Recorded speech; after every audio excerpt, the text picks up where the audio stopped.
Hey students, and today we are going to start with the chapter named planning. आज हम लोग planning chapter के बारे में बात करने वाले हैं स्टूडेंट्स, और ये बहुत ही वाइटल चैप्टर होने वाला है। ये चैप्टर मैनेजमेंट पढ़ने के लिए ये एक सीढ़ी मानी जाती है। मैनेजमेंट को जब भी आप पढ़ेंगे तो पहले ही प्लानिंग से ही शुरुआत होती है। Let's get started. और अभी हम लोग पढ़ेंगे लर्निंग ऑब्जेक्टिव्स। देखिए, आखिर ये चैप्टर हमें क्यों पढ़ना है, इसके बारे में हम लोग बात करेंगे। तो स्टूडेंट्स, इस चैप्टर में सबसे पहले हम लोग क्या करेंगे, एक एक्सप्लेनेशन पढ़ेंगे कि चैप्टर में हमारी इंपॉर्टेंस ऑफ प्लानिंग क्या है। ठीक है। नेक्स्ट क्या करने वाले हैं, लिमिटेशंस पढ़ेंगे, प्लानिंग की लिमिटेशंस क्या है, ये सारी चीजें पढ़ने वाले हैं। उसके बाद क्या पढ़ने वाले हैं कि प्लानिंग में क्या क्या प्रोसेस है, ये सारी चीज़ें हमें पता चलेंगी। उसके बाद हमें स्टैंडिंग प्लान क्या है और भी प्लान्स क्या होते हैं वो जानेंगे, उसके स्ट्रेटजी जानेंगे, और भी बहुत सारी चीज़ें जैसे policy, procedure, method, rules, budget, programme, ये सब जानेंगे। चलिए, अभी हम लोग इंट्रोडक्शन लेते हैं इस चैप्टर का, और क्या है ये वहां से शुरू करते हैं। देखिए, आपके स्क्रीन पे दिख रहा है, पहला चीज क्या हम लोग देख रहे हैं कि प्लानिंग, जैसे मैंने अभी पहले बताया था, planning is the first and foremost function of every management. याद रखिए बच्चों, हर मैनेजमेंट का पहला सीढ़ी, मैनेजमेंट का पहला सीढ़ी ही प्लानिंग से शुरू होती है। ये क्या करता है, it provides the basis of all other managerial functions. देखिए, अदर मैनेजरियल फंक्शंस क्या है, जैसे ऑर्गेनाइजिंग है, स्टाफिंग है, डायरेक्टिंग है एंड कंट्रोलिंग है। ये चीजें तभी काम करेंगी जब प्लान हुआ रहेगा। चलो एक एग्जांपल लेते हैं। मान लो आपको एक घर बनाना है, तो घर बनाना है बिना प्लान के, अगर कि कहाँ से स्टोन चिप्स आएंगे, कहाँ से सैंड आएंगे, कहाँ से सीमेंट आएंगे, आपको कोई प्लान नहीं है आपके पास। आपने बिल्डिंग का कोई लेआउट नहीं बनवाया, अर्थात नक्शा नहीं बनवाया। अब आप बिल्डिंग बनाने चलेंगे तो कहाँ पे कौन सा रूम बैठेगा, कहाँ पे ड्राइंग रूम रहेगा, कहाँ पे डाइनिंग रहेगा, कहाँ पे बेडरूम रहेगा, कहाँ पे किचन रहेगा, आपको कुछ भी नहीं पता। सीमेंट कहाँ से आएगा, बालू कहाँ से आएगा, सरिया कहाँ से आएगी, आपको नहीं पता। वर्कर्स कौन लोग काम करेंगे, आपको नहीं पता। तो क्या आप घर बना पाएंगे? बिल्कुल नहीं बना पाएंगे। तो घर बनाने के लिए पहली जो रिक्विजिट है ना, वो है प्लानिंग। तो आप प्लान करते हैं कि कितने एरिया में आपको घर बनाना है। आप एक इंजीनियर ढूंढते हैं, उनसे लेआउट बनवाते हैं, मतलब नक्शा बनवाते हैं बिल्डिंग का, और जब बन जाता है तब आप उसी प्लान के अकॉर्डिंग काम करते हैं। ठीक है। तो मिस्त्री आपको आते हैं तो बताते हैं कि आपको कितने फ्लोर के घर बनाने हैं, एक तल्ला बनाना है, दो तल्ले का बनाना है, तो उसमें वो कॉस्टिंग आपको बताते हैं, मटेरियल कितने लगेंगे वो बताते हैं, कितने मिस्त्री मिलकर काम करेंगे वो बताते हैं। इसी को प्लानिंग कहते हैं। चलिए फिर से हम लोग आते हैं अपने इस पे।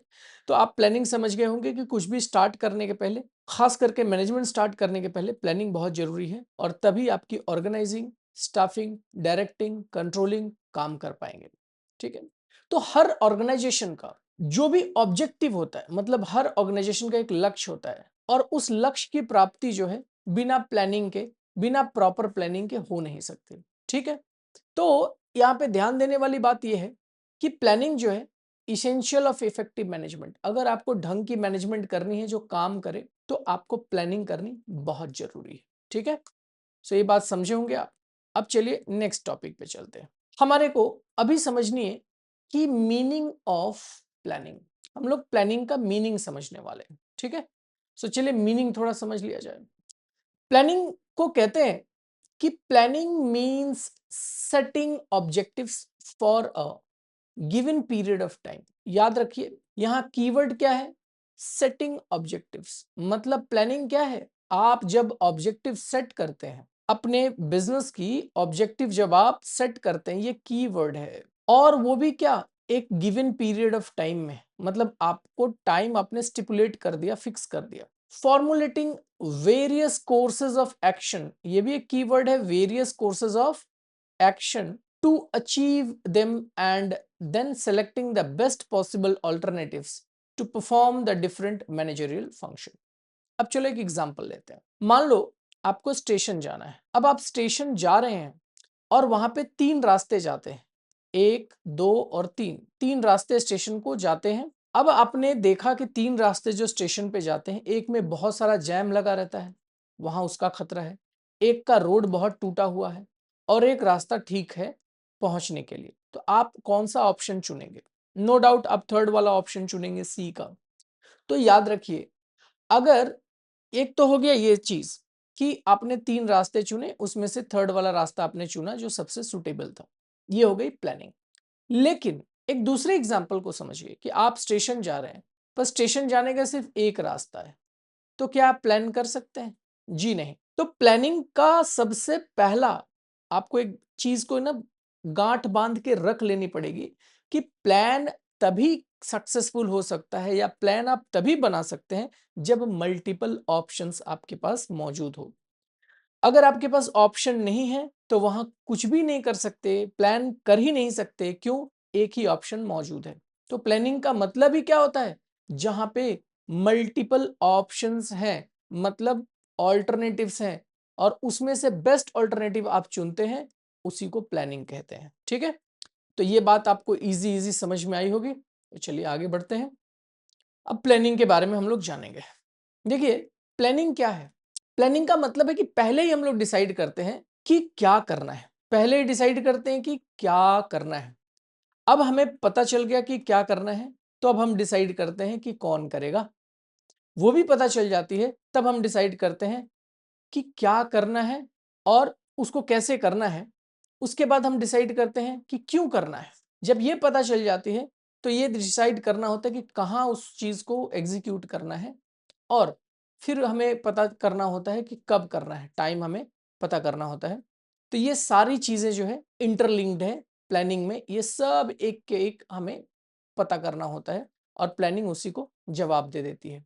तो चलिए हम लोग जानेंगे अभी हमारा एक सेगमेंट जिसका नाम है नेचर या फिर कैरेक्टरिस्टिक्स ऑफ प्लानिंग। अब देखो, किसी किसी बुक में नेचर ऑफ प्लानिंग लिखा रहता है, किसी किसी बुक में कैरेक्टरिस्टिक्स ऑफ प्लानिंग लिखी रहती है। तो घबराना नहीं है, दोनों ही सेम बात है। नेचर और कैरेक्टरिस्टिक्स सेम बात है। ठीक है, तो प्लानिंग के नेचर को समझेंगे हम लोग, प्लानिंग के कैरेक्टर को समझेंगे हम लोग। तो देखिए, हमारे पास 8 ऑप्शंस हैं। ठीक है, 8 nature and characteristics of planning हमने दे रखी है, उसको वन बाय वन हम लोग यहाँ पे वन बाय वन डील करने वाले हैं। तो चलिए शुरू करते हैं। तो वो पहला हमारा जो नेचर है प्लानिंग का, वो ये है, planning is a primary function. अभी हम लोग डिस्कस करके भी आए थे बच्चों, मैंने वो एग्जांपल आपको बिल्डिंग वाली दी थी कि बिल्डिंग बनाने के पहले आपको प्लानिंग करनी पड़ती है। तो प्लानिंग जो है वो प्राइमरी फंक्शन है, मतलब सबसे पहला पहला फंक्शन ही तो प्लानिंग है। ठीक है, तो आपको ये वर्ड याद रखना होगा कि planning is the first and most basic functions of management. मतलब क्या? कि प्लानिंग जो है पहला और सबसे बेसिक मैनेजमेंट का एक स्टेप है।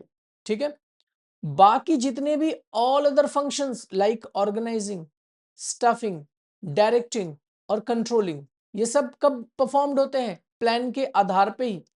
जब प्लान बन जाती है उसी के आधार पे ये सब परफॉर्म करते हैं। So without plan there is nothing to organise और कंट्रोल। आपके पास अगर प्लान नहीं है तो आपके पास ऑर्गेनाइज करने के लिए भी कुछ भी नहीं है, कंट्रोल करने के लिए भी कुछ भी नहीं है। तो इसका मतलब आपका सबसे पहला फंक्शन मैनेजमेंट का प्लानिंग है। ठीक है, दूसरा, so planning is goal oriented. आपको याद होगा मैंने कीवर्ड बोला था, उस कीवर्ड में देखिए गोल ओरिएंटेड। प्लान का मतलब क्या? हमें स्टेशन वाला एग्जांपल आपको याद है कि हमें अगर कहीं जाना है, तो जाना है तो हम लोग क्या करते हैं? जाना है मतलब क्या? गोल है, हमारा लक्ष्य है। और लक्ष्य जब हमने बना लिया तो इसको पाएंगे कैसे? वही तो प्लानिंग है। तो हमेशा किसी लक्ष्य को पाने के लिए ही प्लानिंग की जाती है। तो प्लानिंग हो गई ना गोल ओरिएंटेड।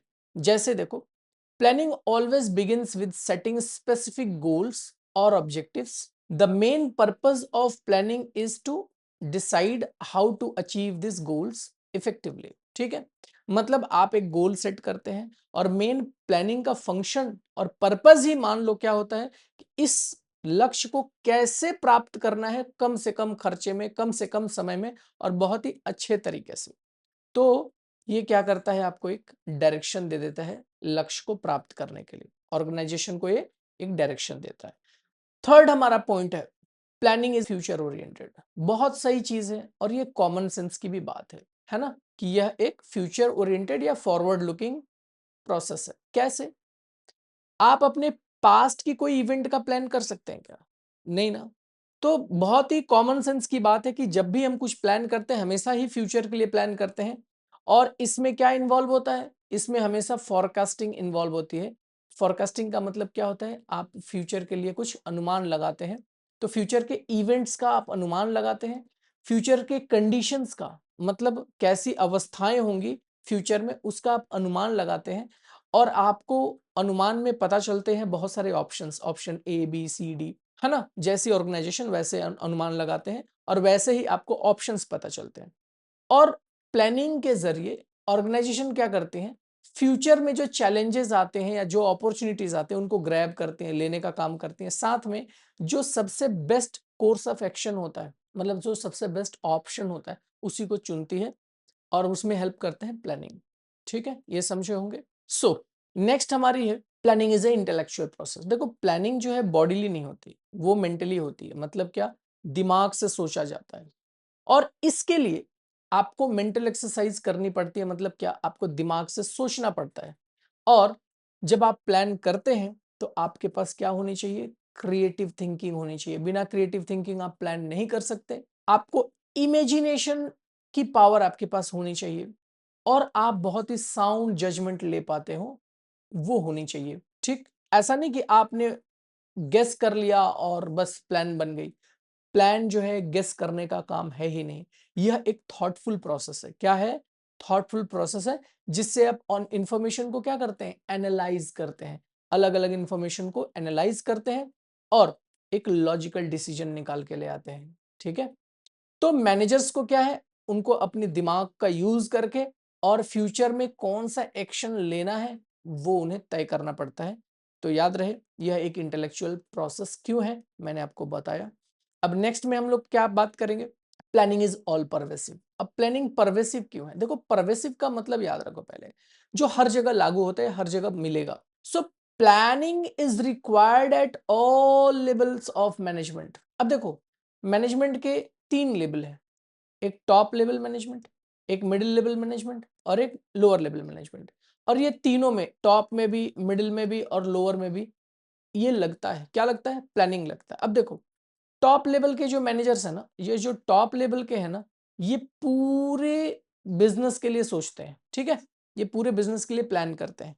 लेकिन जो मिडिल वाले हैं, जो मिडिल वाले हैं और जो लोअर लेवल के हैं, तो मिडिल वाले अपने लेवल की प्लानिंग करते हैं और लोअर वाले अपने लेवल की प्लानिंग करते हैं। ठीक है, तो याद रखो, तो ऑर्गेनाइजेशन में जो टॉप लेवल मैनेजर्स हैं वो अपनी पूरी ऑर्गेनाइजेशन के बारे में सोचते हैं और मिडिल और छोटे वाले मतलब लोअर वाले क्या करते हैं? मिडिल वाले अपना प्लान करते हैं मिडिल लेवल के लिए और लोअर वाले लोअर लेवल के लिए प्लान करते हैं। तो इसीलिए ये वर्ड साबित करता है कि प्लानिंग जो है सिर्फ टॉप लेवल मैनेजमेंट पे नहीं काम करती है, लोअर पे भी काम करती है, मिडिल लेवल मैनेजमेंट पे भी काम करती है। इसीलिए ये ऑल परवेसिव है, इसीलिए ये ऑल परवेसिव है। याद हो गया होगा आपको। चलो नेक्स्ट चलते हैं। प्लानिंग जो है वन डे या वन डे गेम नहीं है या वन शॉट गेम नहीं है। प्लानिंग जो है वो कंटिन्यूअस प्रोसेस है। क्या है? Continuous process. Sir continuous process क्यों है? देखो कंटिन्यूअस प्रोसेस इसलिए है कि तुमने एक प्लान बनाया और प्लान बना के जब तुम आगे बढ़ रहे हो तो रास्ते में कोई ना कोई ऐसी बाधा या कोई ना कोई ऐसी प्रॉब्लम जरूर आएगी। तो जब आएगी तो आपको क्या करना पड़ता है? ये जो प्लान आपने शुरू किया, एक टाइम के बाद ये खत्म हुआ, तो नेक्स्ट आपको फिर से प्लान बनाना पड़ता है नेक्स्ट अचीव करने के लिए गोल। क्यों? हर कंपनी, हर ऑर्गेनाइजेशन में आप एक तो प्लान बना के जिंदगी भर काम नहीं कर सकते। आपको एक पीरियड के बाद, एक समय के बाद हमेशा कुछ ना कुछ नए प्लान बनाने पड़ते रहते हैं। इसलिए जैसे जैसे बिजनेस के इन्वायरमेंट चेंज होते हैं, जैसे जैसे चीजें चेंज होती हैं, वैसे वैसे एग्जिस्टिंग प्लान खत्म होते हैं और नए प्लान की जरूरत पड़ती है। चलो एक एग्जांपल देता हूँ। अभी जितनी फार्मास्यूटिकल कंपनीज हैं भारत में या दुनिया में, तो वो पहले क्या करते थे? एक मेडिसिन को लाने के लिए ट्रायल्स चलते थे। तो पहले एनिमल ट्रायल चलेंगे, फिर ह्यूमन ट्रायल चलेंगे, उसके बाद उसको फुल फ्लेज्ड मार्केट में लाया जाता था। फिर अभी एआई आ गई, आर्टिफिशियल इंटेलिजेंस।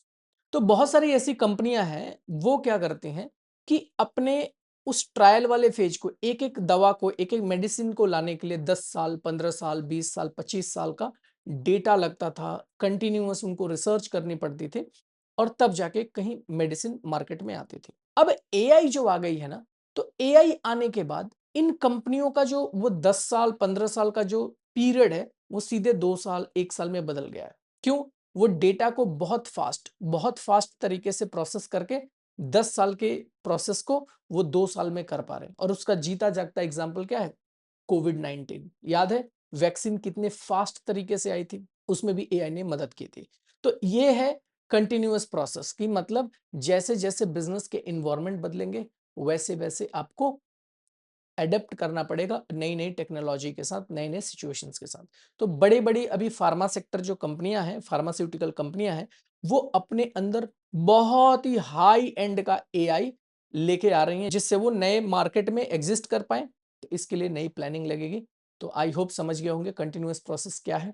अब हम लोग बात करेंगे कि प्लानिंग जो है वो चॉइस या डिसीजन मेकिंग के लिए प्लानिंग जो है चॉइस इन्वॉल्व रखता है। मैंने पहले ही बताया था आपको कि जहां पे ऑप्शंस ना हो वहां प्लानिंग इम्पॉसिबल है। आपके पास ऑप्शन ए बी या फिर ए बी सी या फिर ए बी सी डी या ए बी सी जितने भी ऑप्शंस रहने पड़ेंगे।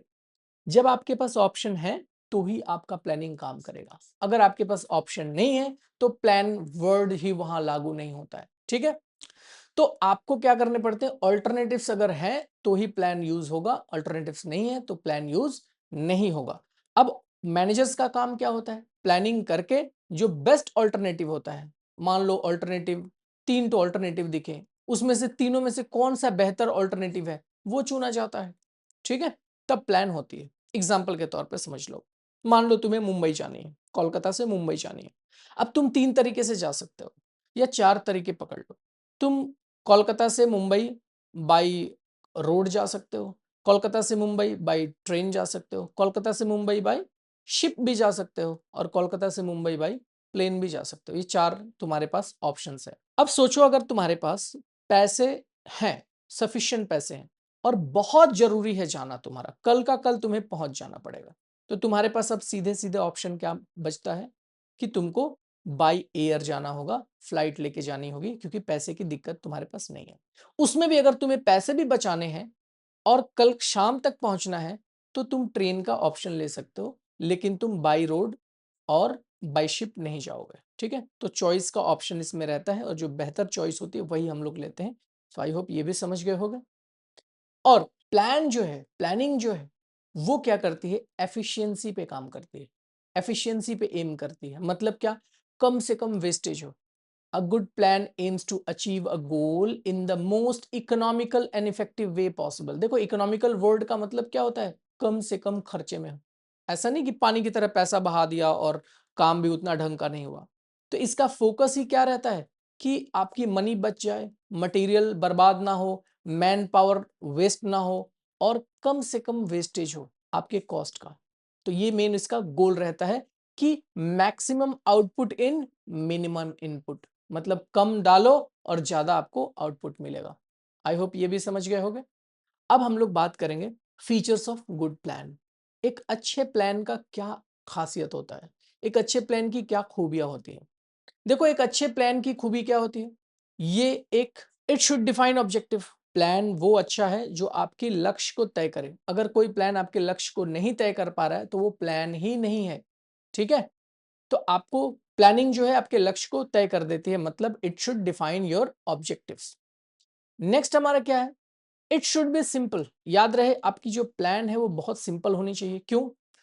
क्योंकि अगर वो लोगों को समझ में ही नहीं आए जो प्लान को फॉलो करेंगे तो वो काम का नहीं होगा। अब आपको प्लान में बहुत सारे जार्गन्स मतलब हेवी हेवी वर्ड्स डाल देंगे, इंप्लॉइज नहीं समझ पाएंगे। ठीक है, और जब नहीं समझ पाएंगे तो उसको इंप्लीमेंट नहीं कर पाएंगे, इंप्लीमेंट नहीं कर पाएंगे तो काम ढंग का नहीं होगा और मिस्टेक होने के चांसेस रहेंगे, कंफ्यूजन के चांसेस रहेंगे। इस वजह से ये सिंपल होना चाहिए। नेक्स्ट क्या होना चाहिए? एक अच्छे प्लान की खूबी क्या होनी चाहिए? It should be clear. एकदम क्लियर कट होनी चाहिए। ठीक है, अनएम्बिगस होना चाहिए। अनएम्बिगस का मतलब एक शब्द का दो टू मीनिंग निकलता है, ऐसा नहीं होना चाहिए। एकदम क्लियर होना चाहिए कि इसका मतलब ये होता है, इसका मतलब ये होता है, जिससे कि मिस रिप्रेजेंटेशन ना हो, लोग गलत ना समझे, मिस इंटरप्रिटेशन ना हो जाए। अब मिस इंटरप्रिटेशन का मतलब क्या है? आपने कुछ कहा, लोगों ने कुछ समझ लिया, वहां मिस्टेक हो जाती है। तो एकदम क्लियर होना चाहिए और इट शुड बी कॉम्प्रिहेंसिव, इसी का एक्सटेंशन है ये। कॉम्प्रिहेंसिव का मतलब क्या होता है कि आप ऐसे इसको बनाए हैं कि लोग इजीली समझ पाए, ठीक है, और रिसोर्सेज आपके बर्बाद ना हो। अच्छा, एक अच्छे प्लान की और एक खासियत क्या होती है, एक और खासियत होती है कि इट शुड बी फ्लेक्सिबल। देखो, प्लान आपने बना दिया और लकीर के फकीर हो गए कि अब बदलेंगे नहीं, ऐसा नहीं होता है। प्लान बनता ही है फ्यूचर के लिए, और फ्यूचर क्या होता है, अनएक्सपेक्टेड होता है। क्या होता है, अनएक्सपेक्टेड होता है। तो अब कोई ऐसी सिचुएशन आ गई जहां पे प्लान को मोड़ना पड़ेगा, प्लान को थोड़ा सा चेंज करना पड़ेगा, तो ये ऑप्शन उसमें रहना चाहिए कि प्लान चेंज हो जाए। तो फ्लेक्सिबल का मतलब जब कोई काम आए तो उसको चेंज किया जा सके। इट शुड बी इकोनॉमिकल, मतलब क्या कि कम खर्चे में ज्यादा काम हो जाए, कम टाइम में ज्यादा अच्छा हो जाए, कम एफर्ट में, कम पैसे में, कम टाइम में अच्छा आउटपुट निकल जाए। ये होना चाहिए एक अच्छे प्लान की खूबी। और ये एक स्टैब्लिश करे, क्या स्टैंडर्ड स्टैब्लिश करे। चलो एक एग्जांपल लेते हैं। मान लो कि हमने एक सिंपल सा एक रूल तय कर दिया कि आपको बाहर से 50 केजी आपने प्लास्टिक लगाया तो उसमें लगभग लगभग 500 सेलफोन के कवर निकल जाएंगे। आप सेलफोन के कवर मैन्युफैक्चरर हैं, आपने 50 किलो प्लास्टिक डाला और 500 कवर निकल गए। तो ये क्या है, आपने एक स्टैंडर्ड तय कर दिया कि 50 किलो प्लास्टिक में 500 पीस मोबाइल का कवर बन जाएगा, ठीक है, ये एक स्टैंडर्ड है। अब ये किसने तय किया, प्लान ने तय किया। अब मान लो कि इसमें अगर 50 केजी में 500 पीस नहीं निकल रहा है, 400 पीस निकल रहा है, मतलब आपका स्टैंडर्ड से कम हो रहा है, आपने जो तय किया था लिमिट उससे कम आ रहा है, ठीक है। तो ये क्या होता है, स्टैंडर्ड तय करने से आप अपनी सक्सेस को मेजर कर पाएंगे कि कहां तक हम लोग जा रहे हैं। और it should be balanced. Balance का मतलब क्या होता है, ऑर्गेनाइजेशन के अलग अलग हिस्सों में ये हार्मनी पैदा करे, एकता पैदा करे, समन्वय पैदा करे, ठीक है। और आपके रिसोर्सेज एक्टिविटीज जो एकदम स्मूथ तरीके से काम करे एक दूसरे को, अलग अलग डिपार्टमेंट्स। तो ऐसा होना चाहिए एक अच्छा प्लान। और it should be practical at last. Of course practical होना चाहिए। आपका प्लान आपने बना दिया पर वो इम्प्रैक्टिकेबल है, वो काम ही नहीं करेगा, जमीन पे फेल हो जाएगा, तो आपके रिसोर्सेज बर्बाद हुए, आपके टाइम बर्बाद हुए और आपका काम भी नहीं होगा। तो याद रखिएगा कि यह प्रैक्टिकल होना चाहिए, इम्प्रैक्टिकल नहीं होना चाहिए, ठीक है। तो प्लान पेपर पे तो बहुत फैंटास्टिक दिखे, बट जमीन पे जब भी प्लान आपने उतारा तो फेवरेबल नहीं और फेल हो जाता है। तो याद रखिएगा प्रैक्टिकल भी होना चाहिए कि आपने जो प्लान तो बना दिया पर वो काम भी करना चाहिए। चलिए ये समझ में आया होगा। ओके, अब हम लोग पढ़ेंगे इंपॉर्टेंस ऑफ प्लानिंग। देखो स्टूडेंट्स, इंपॉर्टेंस का मतलब है कि हमें प्लानिंग क्यों चाहिए, इसकी खासियत क्या है, इसका महत्व क्या है। तो इसका महत्व क्या है, पढ़ते हैं। Planning is the foundation of management. ये कई बार हम लोग पढ़ लिए कि planning is the foundation of management. अगर प्लानिंग, अगर मैनेजमेंट बिल्डिंग है तो प्लानिंग क्या है, देखिए प्लानिंग क्या है, इसकी नींव है, इसकी फाउंडेशन है, ठीक। और इसमें क्या क्या इन्वॉल्व होते हैं, डिसाइडिंग इन एडवांस। मैंने ये भी बताया था आपको कि प्लानिंग हमेशा फ्यूचर के लिए होता है, मतलब आपको एडवांस में ही, पहले से ही आप डिसाइड कर लेते हैं कि क्या करना है, व्हाट टू डू, कैसे करना है, हाउ टू डू, कब करना है, when to do it, and कौन करेगा, who is to do it. आप पूरी तरीके से तय कर लेते हैं। इसको आप कोरिलेट कर सकते हैं हमारे उस एग्जाम्पल से जहां हमने बताया था कि बिल्डिंग बनाने के लिए हम लोग कैसे तय करते हैं। तो it bridges the gap between where we are and where we want to go. अब देखिए ना, ये क्या करता है, तय करता है कि हम कहां हैं और कहां जाना चाहते हैं। तो कहां हैं और कहां जाना चाहते हैं के बीच के गैप को प्लानिंग हमारी तय करती है, ठीक है। और विदाउट अ प्रॉपर प्लान, अगर आपके पास प्रॉपर प्लान नहीं है, एक्शंस कैन बिकम एमलेस। और आपके पास अगर कोई प्लानिंग नहीं है तो आपका एक्शन एमलेस हो जाएगा। देखो एक एक आप एग्जांपल ले सकते हो, जब रेसिंग होती है तो एक रेसर होता है, तो रेस का ड्राइवर होता है, उसके बगल में एक व्यक्ति बैठा रहता है, वो मैप पे उसको बताते रहता है कि इसके बाद ये कर्व आएगा, इसके बाद ये कर्व आएगा, शार्प टर्न है यहाँ पे एक तो उबड़ खाबड़ कोई रास्ता है। तो रेस में भी देखना प्लान बहुत स्ट्रॉन्ग तरीके से काम करती है। लेकिन मान लो अगर उस रेस में उस व्यक्ति को वहां से नहीं बैठना है तो ड्राइवर जो है बहुत जल्दी क्रैश कर देगा और आगे नहीं बढ़ पाएगा और उसके सारे प्रयास जो है वेस्ट चले जाएंगे। तो वैसे ही अगर आपके पास प्लान नहीं है तो सारे रिसोर्सेज बर्बाद हो जाते हैं और आप अपना गोल जो है वो मिस कर देते हैं एज अ बिजनेस। ये बात समझ में आई होगी आप लोगों को। तो चलो प्लानिंग को ना हम लोग प्लानिंग के जो इंपॉर्टेंस है उसको 8 हिस्सों में हम लोग कवर करने वाले हैं। 8 हिस्सों में टोटल हम लोग कवर करने वाले हैं। तो चलो एक एक करके लेट्स गेट स्टार्टेड। तो पहला जो हम लोग बात करेंगे कि प्लानिंग क्या करती है। प्लानिंग का जो इंपॉर्टेंस क्या खासियत क्या है, provides a direction for action. आप जो एक्शन लेंगे उसकी डायरेक्शन कौन तय करेगी, उसकी डायरेक्शन तय करती है यही प्लानिंग। तो आपको जो जहां पहुंचना है, ऑर्गेनाइजेशन का जो गोल है, गोल तक पहुंचने के लिए जो मेन चीज काम करती है वो है प्लानिंग। ठीक है। दूसरी चीज क्या है, reduce the risk of uncertainty. याद रखिए मेरे कीवर्ड मैंने क्या बताया था आपको कि हमेशा प्लानिंग फ्यूचर के लिए होती है। प्लानिंग हमेशा फ्यूचर के लिए होती है। याद रखिए जब आपको फ्यूचर में क्या क्या हो सकता है, क्या गड़बड़ियां हो सकती हैं, वो सारी चीजें आप क्या करते हैं पहले से ही देख लेते हैं। तो फ्यूचर हमेशा क्या होता है, अनसर्टेन होता है। पर इस अनसर्टेनिटी को कम करने के लिए planning help managers look into the future, anticipate potential changes and prepare for them. तो मैनेजर्स क्या करते हैं, फ्यूचर में क्या क्या चीजें आ सकती हैं, क्या क्या चेंजेस आ सकते हैं, वो देख लेते हैं पहले प्लानिंग के जरिए और उसी अकॉर्डिंग प्लान करते हैं। बिजनेस के पहले बिजनेसमैन सोचते हैं, मतलब मैनेजर्स सोचते हैं, पोटेंशियल रिस्क को ढूंढते हैं और स्ट्रेटजी बनाते हैं और तब जाके बहुत ही ढंग के तरीके से आपको मिनिमाइजिंग सरप्राइजेस, आपको सरप्राइज या झटके नहीं लगते हैं कि अरे ये तो हमने सोचा ही नहीं था, और आपको निगेटिव इंपैक्ट से आप बच जाते हैं, अनफोर्सीन इवेंट से। जो इवेंट नहीं आपको पता है हो जाएगी, पर प्लानिंग में हमने सब देख लिया था कि ये भी हो सकती है। ठीक है।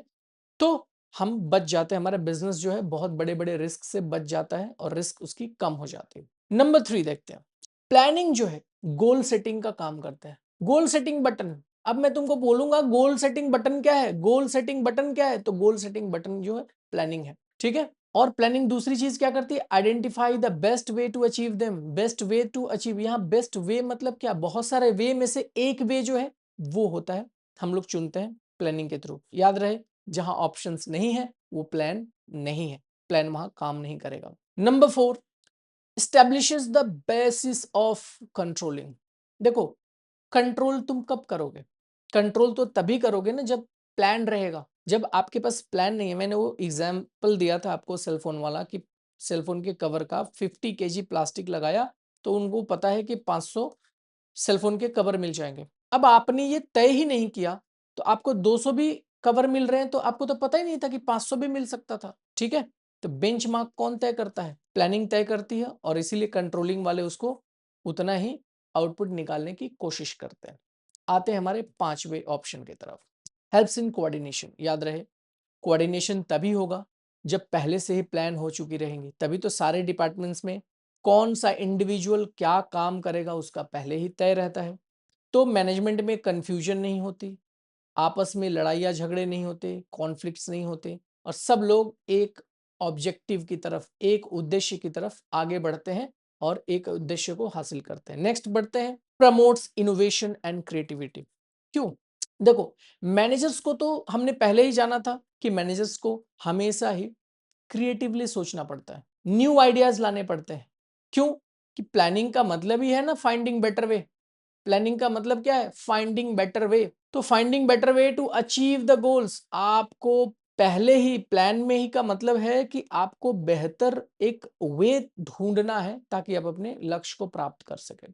तो इससे लोगों को इनोवेशन करने का मौका मिलता है, मैनेजर्स को इनोवेशन करने का या नई सोच सोचने का मौका मिलता है। अब हम लोग बात करेंगे इंप्रूव्स इकोनॉमी इन ऑपरेशन। अब देखो ऑपरेशन का मतलब जब तुम एक प्लान बनाओगे ना, और प्लान बनाओगे उस पर एग्जीक्यूशन करना शुरू करोगे, तो क्या होता है, पहले ही तुम एडवांस में सब कुछ सोच लेते हो, इससे वेस्टेज ऑफ टाइम बच जाती है, एफर्ट का वेस्टेज बच जाता है, मनी का वेस्टेज बच जाता है, और आपके जो रिसोर्सेज हैं वो सही ढंग से एलोकेट होते हैं और आपको बेहतर से बेहतर क्या रिजल्ट मिलता है। इसीलिए मैनेजमेंट आपको आपकी इकोनॉमी इंप्रूव करती है, मतलब कम पैसे में अच्छा रिजल्ट दे के ले आती है। और लास्ट हमारा क्या है, हेल्प्स टू मोटिवेट एम्प्लॉयज।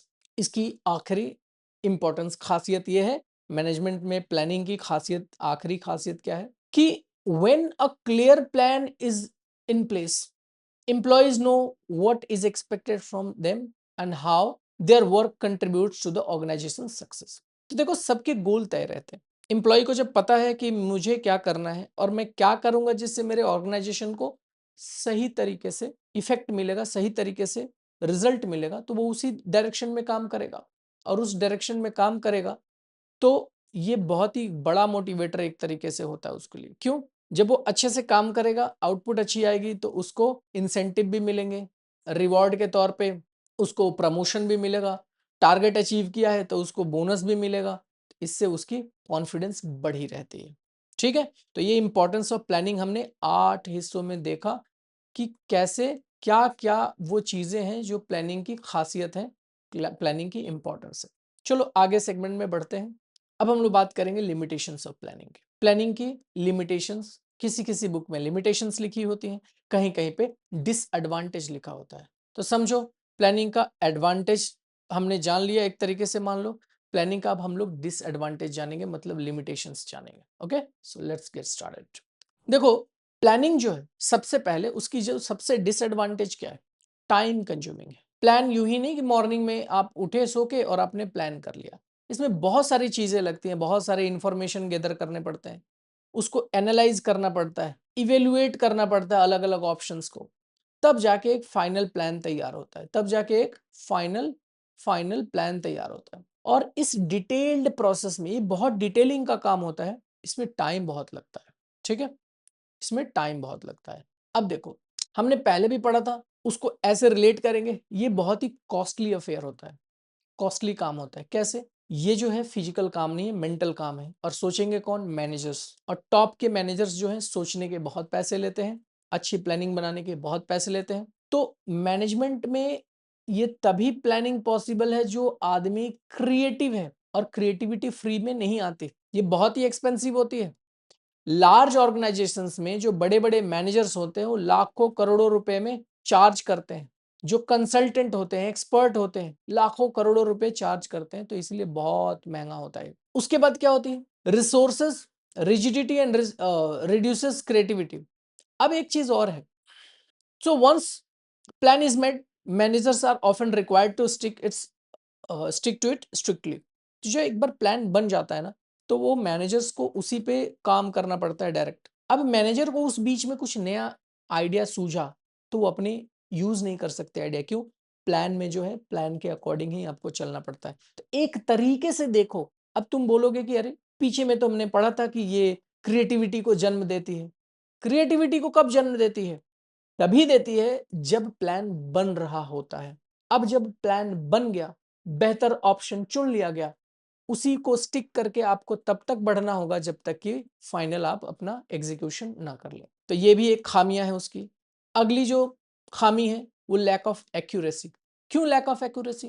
भाई आप जो प्लान करते हैं वो सिंपल सी चीज है, फोरकास्ट करते हैं, अनुमान लगाते हैं, है ना।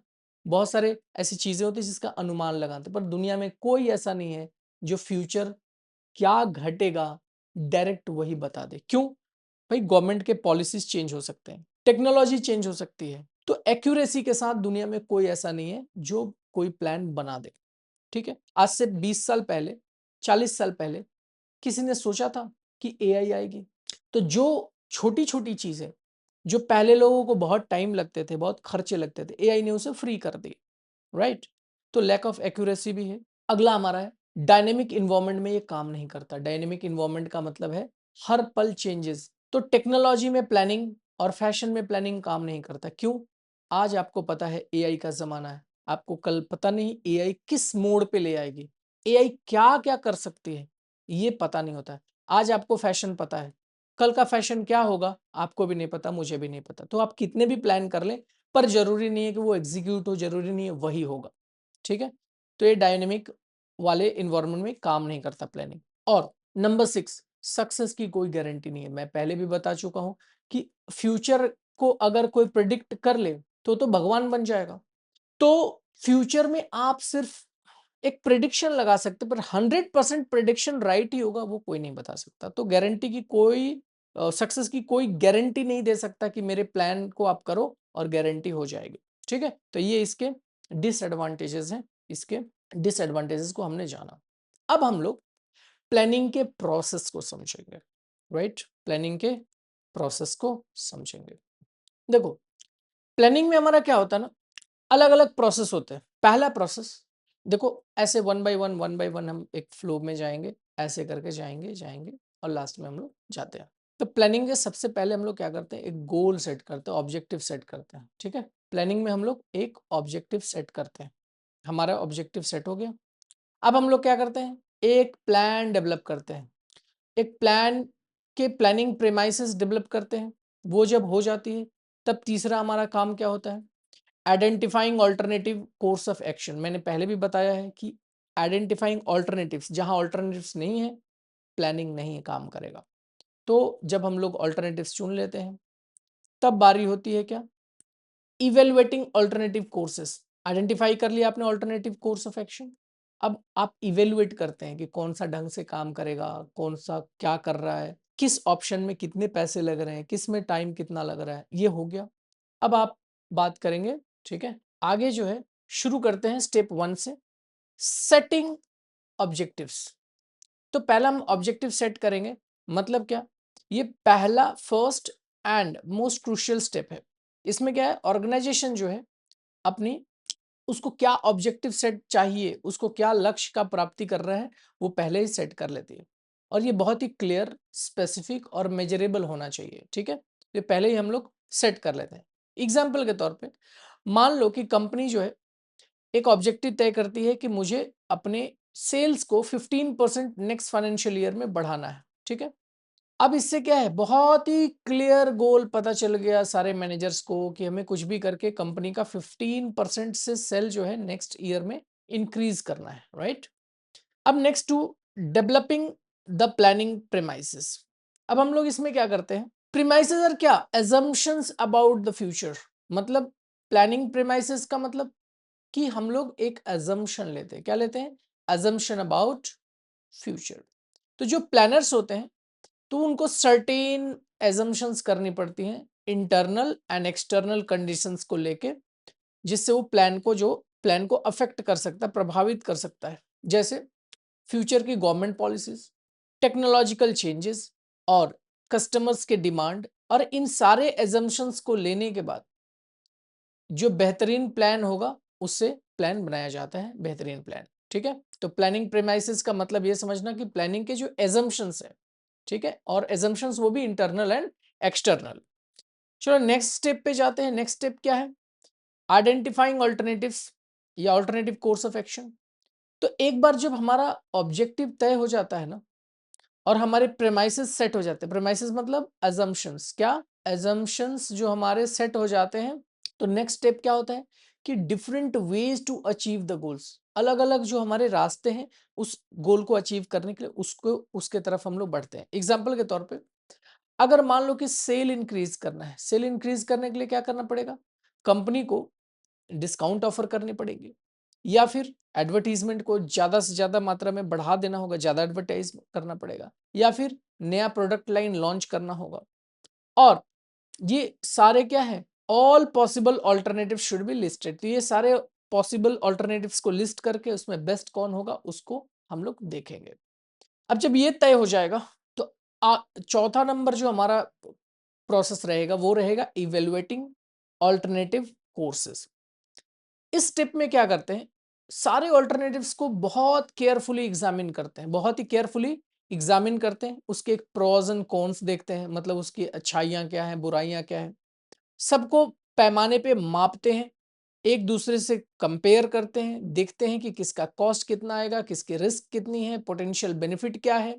और ये सारी चीज़ों का जब हम लोग इवेल्युएशन कर लेते हैं, तब इसमें मोस्ट जो फीजिबल होता है, जो सबसे अच्छा वाला होता है और सबसे प्रॉफिटेबल होता है ऑर्गेनाइजेशन के लिए, उसी को हम लोग सेलेक्ट करते हैं। ठीक है, उसके बाद बढ़ते हैं हम लोग पांचवें ऑप्शन की तरफ। पांचवें ऑप्शन में क्या होता है कि सेलेक्टिंग द बेस्ट ऑल्टरनेटिव्स। तो बेस्ट ऑल्टरनेटिव जो है हम लोग सेलेक्ट करते हैं। तो बेस्ट ऑल्टरनेटिव सेलेक्ट करने के लिए हमें क्या करना पड़ता है कि थॉरो इवेल्युएशन करते हैं, बहुत ही अच्छे से इवेल्युएशन करते हैं, और मैनेजर्स जो है इसमें से बेस्ट कोर्स ऑफ एक्शन जो सबसे अच्छा निकल के आएगा उसको लेते हैं, और डिसीजन मेकिंग करते हैं जो सबसे प्रैक्टिकल चीज होता है। उनको कभी कभी क्या होता है, अलग अलग कॉम्बिनेशन को भी अप्लाई करना होता है, एक साथ मिला के अलग अलग कॉम्बिनेशन को लाते हैं। एक ऑप्शन नहीं चुनते, हो सकता है दो ऑप्शन जो ज्यादा फायदेमंद होता है उसको चुन के लाते हैं। उसके बाद हमारे को 6th नंबर आता है इम्प्लीमेंटेशन ऑफ प्लान, और प्लान को कैसे इम्प्लीमेंट करते हैं। अब जब प्लान की सारी चीजें छन के आ गई तब हम लोग क्या करते हैं, प्लान को कैसे एक्शन में ढाला जाए उस पे काम करते हैं। और इसमें ऑर्गेनाइजिंग द नेसेसरी रिसोर्सेज जैसे मनी, मटेरियल, स्टाफ, उनको डायरेक्ट करना है, कोऑर्डिनेट करना है, प्लान को कैसे इफेक्टिवली किया जाए। इफेक्टिव कम्युनिकेशन लगेगा, मतलब आप जो चाहते हैं वही ढंग से निकल के आए, उसके लिए ढंग से आप बात कर पाए, उन लोगों को बता पाए अपनी राय। ये मैनेजर्स का काम होता है, और इससे ये सारी चीजें ढंग से हो जाती हैं तो प्लान जो है सक्सेसफुली एग्जीक्यूट हो जाता है। और जब ये सारी चीजें एक्शन में चल रही होती हैं तो देखिए बिना फॉलोअप के या रिव्यू के चीजें नहीं होती। जैसे जैसे प्लानिंग आगे बढ़ रहा होता है, प्लान इंप्लीमेंट हो जाता है, तो मॉनिटर करना पड़ता है, देख रेख करनी पड़ती है कि प्रोग्रेस कैसा हो रहा है। मैनेजर्स को हमेशा ही चेक करते रहना चाहिए कि क्या प्रोग्रेस हो रहा है, कितने उसमें काम निकल के आ रहे हैं, है ना, क्या डेविएशंस मिल रहा है, मतलब जो हमने प्लान किया था उससे अगल बगल चीजें तो नहीं जा रही हैं, उससे हट के तो नहीं जा रही हैं, हट के जा रहे हैं तो उसको करेक्ट कर लीजिए, और फिर से अपने काम को ट्रैक पे ले आइए और अपने गोल को अचीव करिए। ठीक है, तो ये थे प्रोसेस।